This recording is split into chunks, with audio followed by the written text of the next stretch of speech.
तो guys hello and welcome to my channel. तो बात कर लेते हैं central power and research institute के बारे में। इसमें जो लेटेस्ट रिक्रूटमेंट निकली है उसके बारे में देख लेते हैं।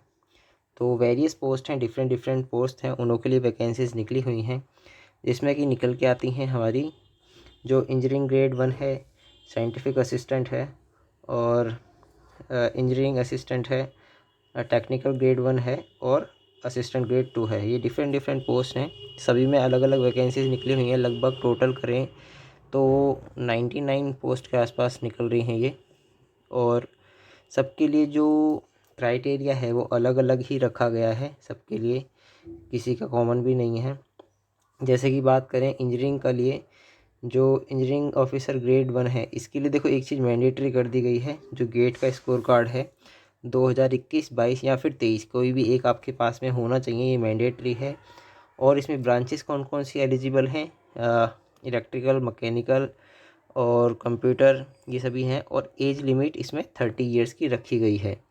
और इसमें भी फर्दर ब्रेकडाउन दे दिया गया है कि जो इलेक्ट्रिकल इंजीनियरिंग के लिए इलेक्ट्रिकल एंड इलेक्ट्रॉनिक्स, इनों के लिए 22 पोस्ट हैं। जो मैकेनिकल के लिए हैं वो 9 पोस्ट हैं, और जो सिविल के लिए हैं वो निकली हैं 4 पोस्ट। तो इस तरह से टोटल हो जाती हैं 40 पोस्ट। और जैसा कि मैंने आपको बता ही दिया, इनों की जो बेसिक जो कोर जो एजुकेशन है उसके साथ में आपका गेट का स्कोर कार्ड भी होना ज़रूरी है। और ये चीज़ अभी मैं आपको बताऊंगा आगे, कुछ ज़्यादा ही इंपॉर्टेंट है गेट का स्कोर कार्ड इसके लिए। इसके बाद में आते हैं साइंटिफिक असिस्टेंट के लिए। साइंटिफिक असिस्टेंट में देखो, साइंटिफिक असिस्टेंट में 4 वैकेंसीज निकली हैं, और इसके लिए क्या मांगा गया है, बीएससी मांगी गई है। सॉरी, बीएससी मांगी गई है केमिस्ट्री के अंदर। मतलब आपको बीएससी जब आपने करी है तो आपका पूरे 3 साल के लिए केमिस्ट्री कॉमन सब्जेक्ट होना चाहिए, तब जाके आप इसमें एलिजिबल होंगे। प्लस इसमें 5 साल का एक्सपीरियंस भी मांग लिया गया है, रिलेटिव एक्सपीरियंस, मतलब कि केमिस्ट्री की ही फील्ड में आपका 5 साल का एक्सपीरियंस भी होना मैंडेटरी है। हालांकि एज लिमिट अच्छी खासी रखी गई है 35 ईयर्स, क्योंकि इसमें एक्सपीरियंस मांग लिया गया है इस वजह से। अब बात करें कि जो हमारा इंजीनियरिंग असिस्टेंट है उसके लिए क्या रखा गया है क्राइटेरिया। अब इसमें भी देखो, जो पोस्ट है वेरियस पोस्ट इनों को डिवाइड कर दिया गया है। जैसे कि इलेक्ट्रिकल में कितनी 6 वैकेंसीज हैं, सिविल में 4 वैकेंसीज हैं, मैकेनिकल में 3 वैकेंसीज हैं। अब इसके लिए मांगा गया है 3 इयर्स का डिप्लोमा प्लस 5 साल का रिलेवेंट एक्सपीरियंस। मतलब कि आप अगर आपकी जो डिप्लोमा है वो इलेक्ट्रिकल में है तो आपका एक्सपीरियंस इलेक्ट्रिकल में होना चाहिए, सिविल में है तो सिविल में होना चाहिए, और अगर मैकेनिकल में है तो मैकेनिकल में आपका 5 साल का एक्सपीरियंस होना मैंडेटरी है। इसके अंदर ये चीज़ रिक्वायरमेंट मांग ली गई है। अगर बात करें टेक्नीशियन के लिए, टेक्नीशियन ग्रेड के लिए, तो इसके लिए केवल और केवल आईटीआई मांगी गई है, जो कि चीज़ है, लेकिन ये इलेक्ट्रिकल में मांगी गई है। तो जो लोग इलेक्ट्रिकल में आईटीआई कर चुके हैं उनों के लिए अच्छी बात है, वो चाहें तो इसमें अप्लाई कर सकते हैं। अब बात करते हैं लास्ट पोस्ट जो असिस्टेंट ग्रेड 2 है, उसके अंदर BA, BSc, BCom, BBA, BMB, BBM और बीसीए, ये सभी डिग्री मांगी गई हैं। और इसके अंदर एक सर्टिफिकेट कोर्स भी मांगा गया है कंप्यूटर के अंदर, बेसिक कोर्स आपका होना चाहिए, वो भी इसमें मांग लिया गया है। प्लस इसमें जो एज रखी गई है वो 30 इयर्स की रखी गई है।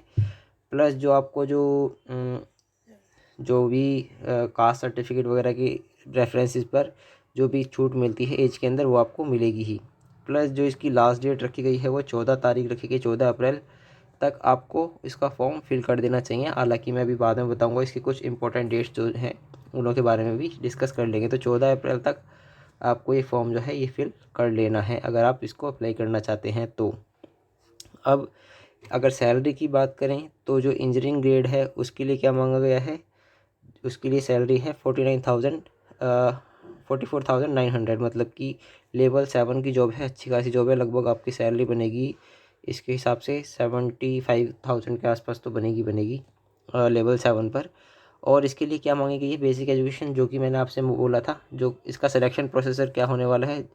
और इसीलिए मैंने कहा था कि गेट का स्कोर कार्ड काफ़ी ज़रूरी है, क्योंकि इसका सिलेक्शन ही गेट के स्कोर कार्ड के बेसिस पर होने वाला है। मतलब आपने अगर गेट में अच्छा स्कोर करा है तो आपका डायरेक्ट सिलेक्शन इसके अंदर होगा एज़ पर द एडवर्टाइजमेंट। और अगर बात करें जो साइंटिफिक असिस्टेंट होने वाला है, इसके लिए लेवल 6 की जॉब होने वाली है 35,400। मतलब कि अराउंड आपकी सैलरी बनेगी 60,000 के आसपास आपकी सैलरी बनेगी ही। और इसके लिए क्या मांग लिया गया है, सिलेक्शन प्रोसेस होगा कंप्यूटर बेस्ड एग्जामिनेशन के ऊपर, प्लस जो जॉब बेस्ड है, जॉब स्पेसिफिक जो स्किल टेस्ट है वो कराया जाएगा आपसे। स्किल टेस्ट में आपको चेक करा जाएगा कि आपकी स्किल ठीक है या नहीं है, उसके बेसिस पर आपका सिलेक्शन होगा। सेम थिंग किस में मांग ली गई है, जो हमारे साइंटिफिक असिस्टेंट है, ये तो मैंने अभी भी डिस्कस करा है, इंजीनियरिंग असिस्टेंट, इसके लिए लेवल 6 की जॉब है। और सेम चीज़ इसमें भी मांगे, कंप्यूटर बेस्ड टेस्ट होगा, प्लस जो स्किल टेस्ट होगा वो अलग से होगा।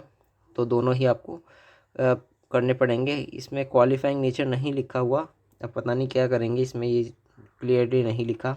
अगर बात करें जो टेक्नीशियन है, टेक्नीशियन ग्रेड 1 की जॉब में लेवल 2 की जॉब है, सैलरी काफ़ी कम है, बट गवर्नमेंट जॉब है तो आपको देख लेना है। अब इसमें बात करें तो ट्रेड टेस्ट होगा और कंप्यूटर बेस्ड टेस्ट होगा। इसमें लिखा गया है the selection will be based on the computer based test, the candidate will also have to qualify the trade test, मतलब कि ट्रेड टेस्ट होगा जो उसको आपको क्वालिफाई करना है, क्वालिफाइंग नेचर का है। आपको जो कट ऑफ बनेगी कंप्यूटर बेस्ड जो एग्जामिनेशन होगा उसके बेसिस पर बनेगी, लेकिन जो ट्रेड टेस्ट होने वाला है उसको आपको क्वालिफाई करना मैंडेटरी है। अब अगर बात करें असिस्टेंट ग्रेड 2 की, तो लेवल 4 की जॉब होने वाली है, और इसके लिए जो सिलेक्शन प्रोसेस रखा गया है वो सिर्फ और सिर्फ एक कंप्यूटर बेस्ड एग्जामिनेशन रख दिया गया है। आपको केवल एक एग्ज़ाम पास करना है सिंगल स्टेज का, और आप सेलेक्ट हो जाएंगे अगर आपका नंबर अच्छे आते हैं और आप मेरिट को क्लियर कर जाते हैं, मेरिट में ऊपर आते हैं तो।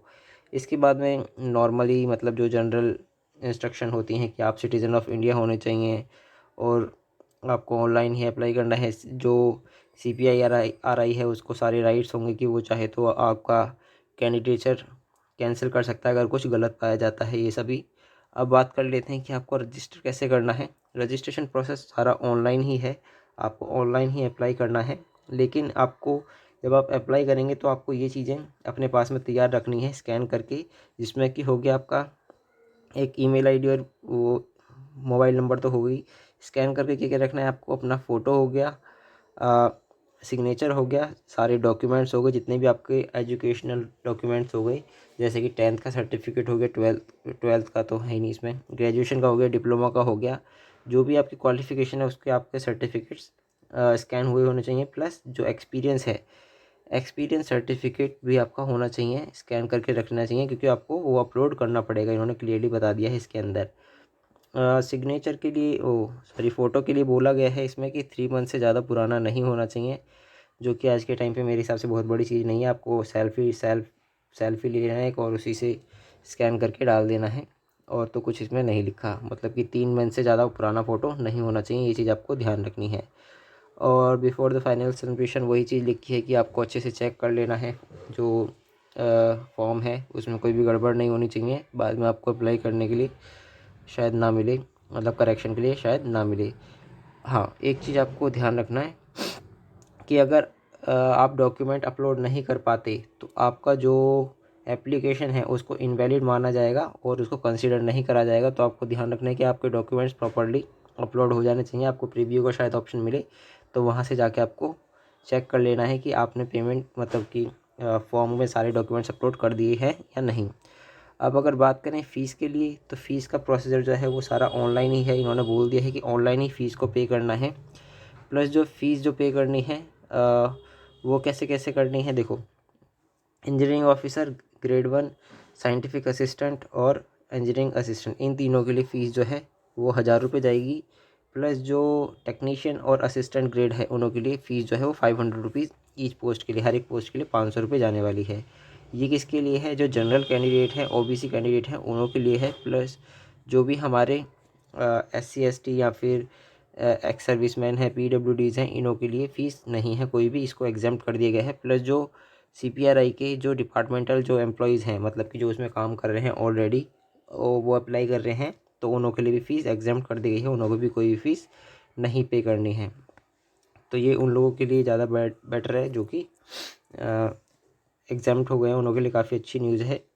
अब इसमें एक चीज़ ये डिस्क्लेमर इन्होंने दे दिया है कि अगर हमारा कोई भी किसी भी सर्कमस्टांसेस में हमारा एग्ज़ामिनेशन प्रोसेस जो है वो एंड होता है, तो उसके लिए हम केवल और केवल जो रिक्रूटमेंट फ़ीस है, जो आपसे पैसे ले रहे हैं 1000 रुपये या 500 रुपये, केवल वही आपको रिटर्न करने वाले हैं।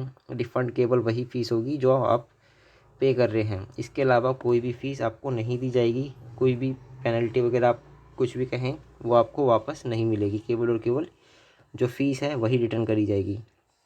अब जो मेन चीज़ निकल के आती है, सबसे बड़ी चीज़, वो है कि जो इम्पोर्टेंट डेट्स हैं वो क्या क्या है। अब इसमें देखो ऑनलाइन रजिस्ट्रेशन कब से स्टार्ट है, 25 तारीख से ऑलरेडी स्टार्ट हो चुका है,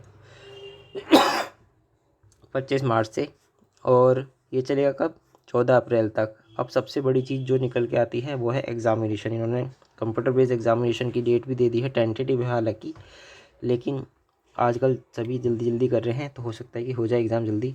23 अप्रैल को इसका एग्ज़ाम होना है, और जो स्किल टेस्ट होना है उसकी भी डेट दे दी है, 15 मई तक आपका जो स्किल टेस्ट है वो भी कंप्लीट हो जाएगा। तो काफ़ी फास्ट प्रोसेस लेकर चल रहे हैं ये, और इन्हों को काफ़ी जल्दी जो है ज्वाइनिंग भी करा देंगे इस हिसाब से चले तो, जो कि मैं कहूँगा काफ़ी अच्छी चीज़ है। किसी भी एग्ज़ामिनेशन के लिए मैंने इतना फास्ट प्रोसेस शायद ही देखा हो, जो बैंकिंग सेक्टर है उसको छोड़ के। तो ये कुछ अपडेट्स थी। आई आप लोगों को वीडियो पसंद आएगी। इसी तरह की वीडियोज़ के लिए प्लीज़ चैनल को सब्सक्राइब करना ना भूलें, और वीडियो को लाइक ज़रूर करें, सो दैट हमारे को भी थोड़ा मोटिवेशन मिल सके और कंटिन्यूसली हम इस तरह की वीडियोज़ ला सकें। तो मिलते हैं नेक्स्ट वीडियो में, तब तक के लिए थैंक यू वेरी मच।